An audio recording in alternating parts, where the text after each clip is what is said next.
Welcome back, guys, to the MFL today. It is the Creeper Bowl edition. We've gotten through the meat of the playoffs. Now we have one game left. It is Summer City and Newman. Lot of good stuff going on in this stadium. Is actually being finished. Just give you guys a quick tour of everything.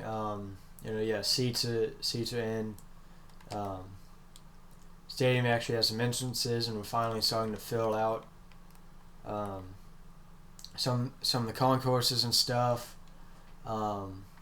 We built kind of what SoFi Stadium has in that one corner. This where Media Day is going to be. Media Day also tonight. Sorry guys that it's a little bit crammed, but we've been busy the past 2 days trying to get stadium done, and me and Jason trying to prepare. But most of the big fans are on the Instagram. So Media Day, we'll be out here. Probably gonna have the Creeper pregame show out here, maybe on the field, and then on Friday when we have the award show, working on that stage right now. So actually, no, one other thing. For those of y'all interested in tunnels, these are not 100% done. We still have some finishing touches pretty much on the entire stadium. Other than that, it's pretty much done.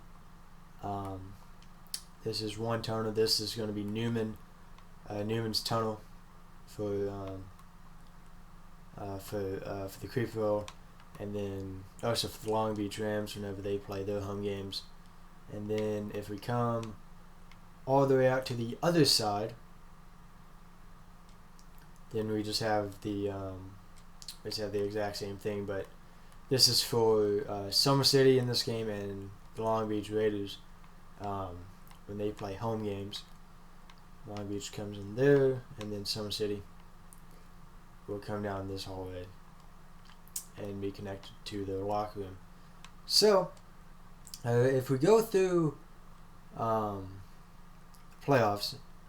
the first game was the Redstone Rod Card game. Metro City with a huge win on a last-second interception to win. I believe the final of that game was 35-28. And then the Rams beat the Riverside Titans 16-14, a safety in the fourth quarter really put that game out of reach. And Riverside, that was Riverside's last game. They announced their retirement at the beginning of the season. There's talk that it might just be a one-season break, but everything right now, he's retired. He is done. He won the Creeper Bowl. So one of the better young teams. Kind of an early retirement. Pretty much Andrew Luck, in my opinion. If Andrew Luck had won a Super Bowl. And then the conference championship games, Metro City and Summer City, close game. Summer City ultimately won 31-21. Some questionable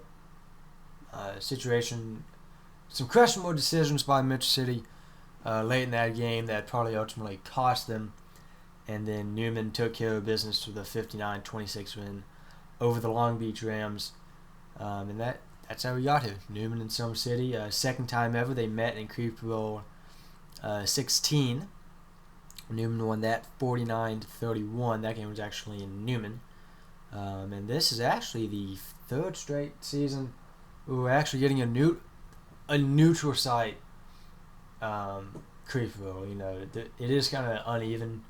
It was I own this stadium and JT City when we played in 18, but we're not playing at home sites, so that's what we mean by that. But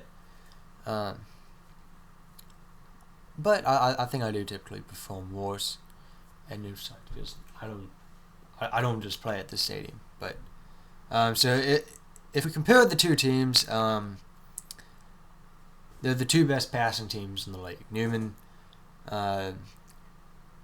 over 2,000 yards passing and 50 touchdowns so far this season. Get more get more in depth about them later. On offense, Summer City, they're second in the league with 1,776 passing yards, 33 passing touchdowns. Neither team has actually thrown an interception.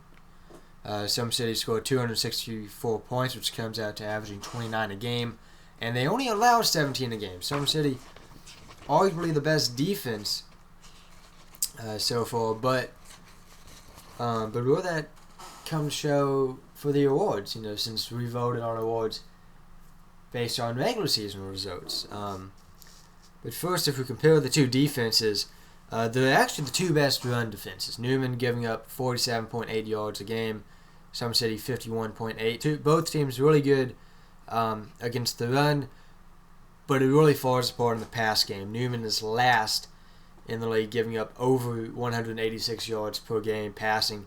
Summer City second, only behind the Long Beach Raiders. Summer City sits at just over 132, but Summer City does in total defense, giving up exactly 183 yards a game. Newman sixth with over 234 total yards allowed per game. But we look at Newman's offense. Newman probably the best regular season, or probably the best offensive season we have seen so far. 7 offensive records. My bad, 6 offensive records. The defensive record could actually break a second defensive record.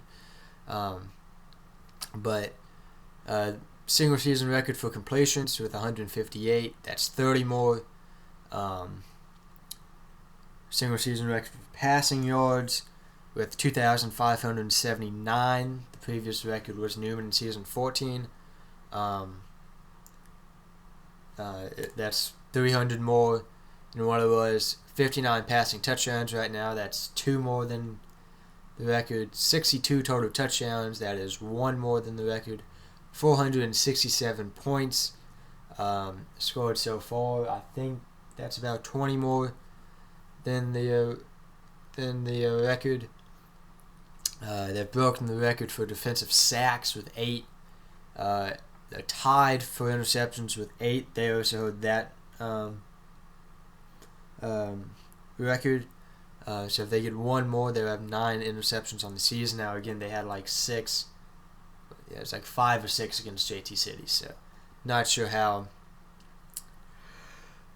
much that counts.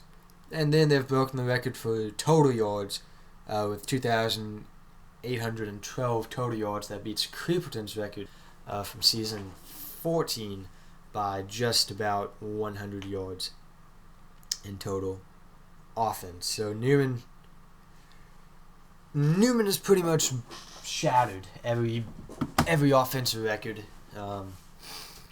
They're averaging 51.9 points a game. That's nearly 22 more than Summer City is scoring. But Newman has allowed 33 points per game. That is, what is it? 6? Yeah, 6th in the league. The only ones worse than them are the Long Beach Rams and the JT City Dolphins. But again, Summer City leading the league with only giving up 17.4 points per game. So it's going to be a very interesting matchup just from that. Does Summer City's defense hold up well against Newman's offense? Now, my personal opinion, if you look at both of those styles of play are different. Newman is a whole lot more explosive on offense. Summer City isn't. So Summer City does take up more time with their offense, and also at home. Summer City's a pretty good team at home. But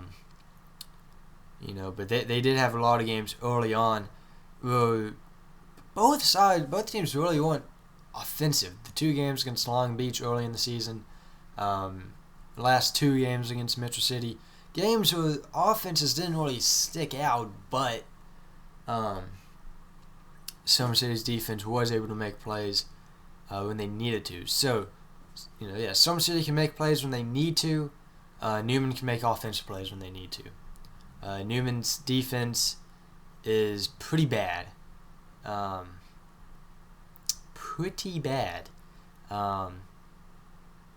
It's funny because just like 3 years ago, Newman had the best defense in the league, or one of the better defenses in the league.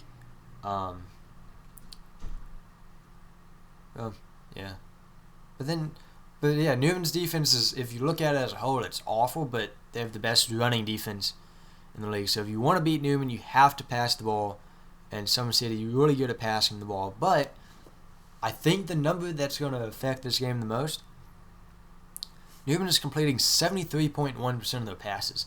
I'm not sure that might be a league record right now. In fact, I might actually go check that after this. That could be another record. But yeah, Newman right now is completing 73.1% of the passes. Summer City completing 48.9%. So Summer City, when Summer City has to throw the ball downfield, they're not that accurate. Newman is more accurate, but we all know Newman gets a lot of their passing. I would say about 60% of Newman's passing totals are from screen passes. But that goes back to how explosive they are. But if we look at third down conversions, Newman just under 40%, Summer City just over 30%. Newman has actually faced 10 more third downs than the Giants. But again, overall, it will be an interesting matchup because it's not as predictable as the last time. When these two teams played in Creeper Bowl 16, it was fairly obvious what was going to happen, and it happened. Newman just completely wiped the floor with Summer City. It was like 28-10 at the half, But I don't think that's going to happen this time. Summer City is a whole lot better of a team, but then again, so is Newman. But Summer City does just look a whole lot better now. Remember, these two teams did meet in the regular season, and it was actually one of the better games we have ever seen in terms of a regular season game. It was very quiet, but it broke all sorts of records. It was like Newman won that game. I actually don't have the score on me. 38, 49, 38, something like that. Like 49, 38. It was the first time both teams had thrown the ball for over 300 yards. There was like 12 combined passing touchdowns, most combined passing yards. They got it done through the year. There was 3 yards rushing in the there was like 3 yards rushing in the entire game. So it will be interesting. In that game, Newman 16 of 21 for 332 yards and 7 touchdowns. Summer City 17 of 42 for 327 yards and 5 touchdowns. So Newman had gotten out in front, but Summer City, just because of how the rulers are, you can't. Blowouts in this league are not common because you can score 21 cheap points at the end of the game. Summer City did that, and Summer City completely padded their numbers in that game. But yeah, those 42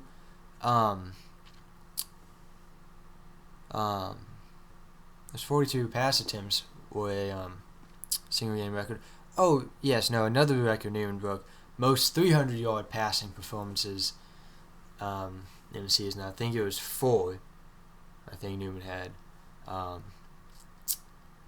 Also, most 200-yard performances. I think Newman has thrown the ball for over 200 yards every game except one, and that was their last game.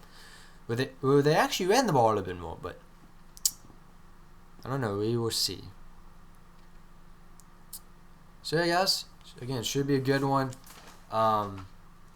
You look at it and you think, you look at it. One's a better offense, one's a better defense. You can look at it like that, or you can look at it when these two teams played in the regular season and it was a shootout. So I don't know. We'll see what we get. Yeah. See you guys at Media Day later today at 7 o'clock Eastern Time. And then the award show Friday at about 7. So again, same time, Friday at 7 p.m. Eastern Time. See you guys.